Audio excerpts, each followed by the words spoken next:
Today, anywhere from 3,000 to 8,000 illegal aliens will cross the border, most disappearing into American society. To all you lazy Americans living somewhere between California and Maine who are too ignorant to realize that illegal immigration is two words, it is. Yeah, you hot dog inhaling, knee slapping hick, came from border hoppers. We all came from countries across the world and kicked out those Indians that were keeping us God-fearing Americans from reaching the Pacific or Atlantic or whatever ocean was on the other side. Our nation was built on immigration. Legal immigration. But seriously, folks, we're going to examine closely what immigration really means to modern-day America.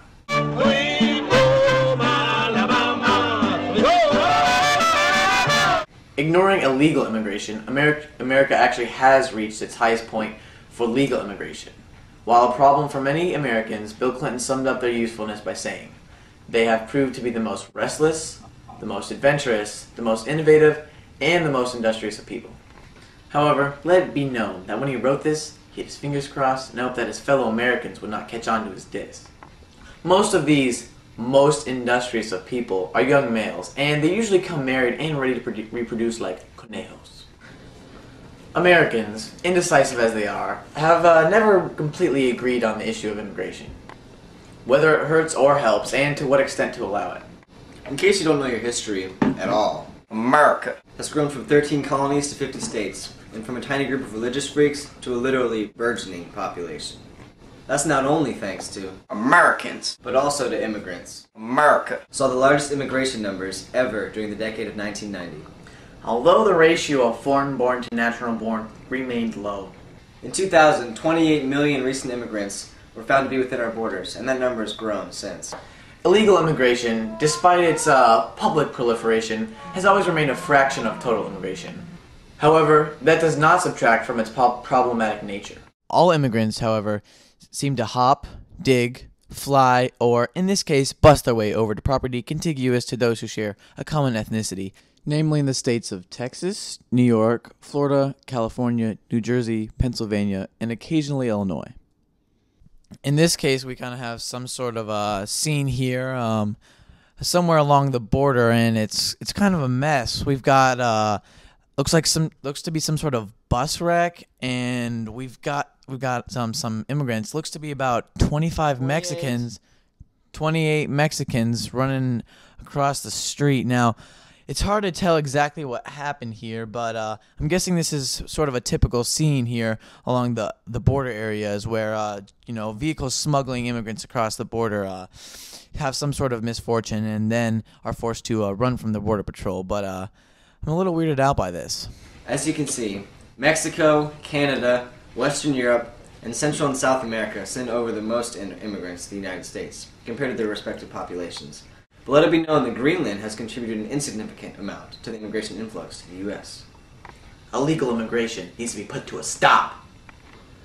It's not far wrong to suppose that immigration rates will continue to rise until America decides to come up with some highly disputed law that will place Shakira in direct conflict against the state of Arizona. Wait, what's this? I imagine that once this law takes place and becomes active, these Latino families will see themselves deprived. This deprivation is manifested by the innately tragic conditions in which many immigrants find themselves, much of the time against their will or better judgment. Well, what would you do about it, Shakira? I think that we should continue joining forces to push forward so Congress can normalize the situation of documented immigrants in this country, finding a humanitarian solution to this problem. It's as if this issue of illegal immigration just sprang up overnight, right? Wrong. Legislation concerning these aliens dates back to the late 18th century, when America was still young and innocent as a country. Well, not quite innocent, but you get the point. Governor Jan Brewer signed the SB 1070, or the Arizona Immigration Law, on April 23, 2010, in order to identify, prosecute, and deport illegal immigrants. SB 1070 states that failure to carry immigration documents is a crime and gives the police broad power to detain anyone suspected of being in the country illegally. Shakira is not the only person that's worried about this new controversial law.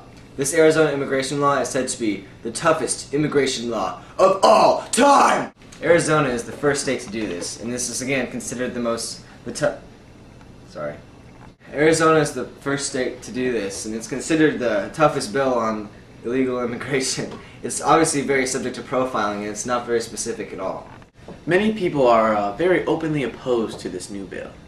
Very opposed! Very opposed. Wait. Opponents claim that this bill will cause a large amount of harassment and discrimination against Hispanics, regardless of if they are illegal or not. In fact, many are claiming that it is unconstitutional. Even before Governor Jan Brewer signed the bill, Obama strongly criticized it. Obama. Obama. No. Obama. Obama. The Washington Post claims It's Congress's fault. It's always Congress's fault. Here's John McCain's take on the Arizona bill.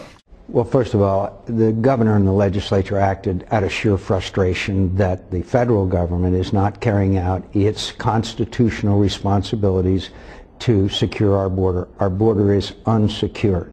Unsecure? How about insecure? Anyways, John McCain went on to defend different parts of the bill that people sometimes misinterpret. This law, I probably would have written a little differently, but it does clearly state that you have to have reasonable cause to stop someone. So what's being portrayed out there is that you can just willy-nilly stop someone is not accurate. I repeat, the border is unsecure.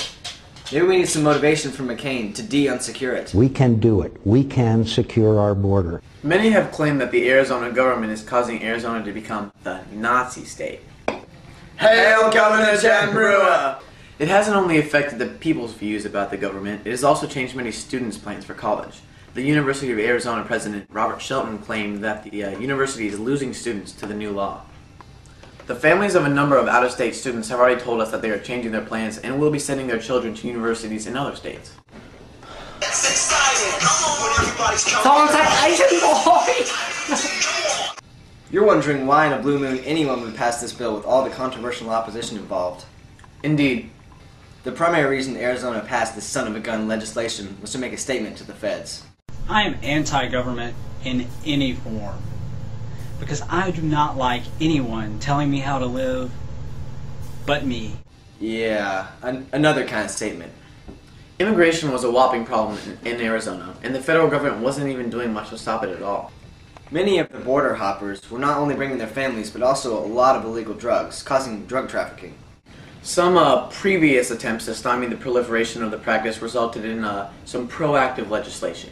The DEA revealed it has achieved remarkable success with its latest initiative, sending rapper Lil Wayne to Mexico to use up all the drugs. Immediately upon deployment, Lil Wayne locates all the narcotics in the area and depletes the supply within hours. I personally watched him snort a pile of cocaine as tall as a man. This operation is expected to cost over $2 billion for pipes. This renowned initiative, while seemingly flawless at its beginning, quickly failed when the drug supply quickly rebounded, thus setting the stage for the new immigration legislation. In addition to drug trafficking, many of the southern states became increasingly This renowned initiative, while seemingly flawless at its beginning, ultimately failed when the drug supply quickly rebounded, thus setting the stage for the new immigration legislation. In addition to drug trafficking, many of the southern states also had an increased overpopulation, especially in Arizona. Schools, jails, schools, and many other public facilities, including schools, were becoming too overpopulated with immigrants to manage. This is not only a problem in Arizona, but in many of the other southern states. This bodes doom for America. In response, states across the country have proposed and enacted hundreds of bills addressing immigration since 2010. States across the country have proposed and enacted hundreds of bills addressing States across the country have proposed and enacted hundreds of bills addressing immigration since 2007. The last time a federal effort to reform immigration law collapsed. The last time a federal effort to reform immigration law collapsed. Crap. No. God. What do you? It's you. Oh, I thought... Indeed. As the long-standing problem continues to unfold, debates rage on and flames rise higher.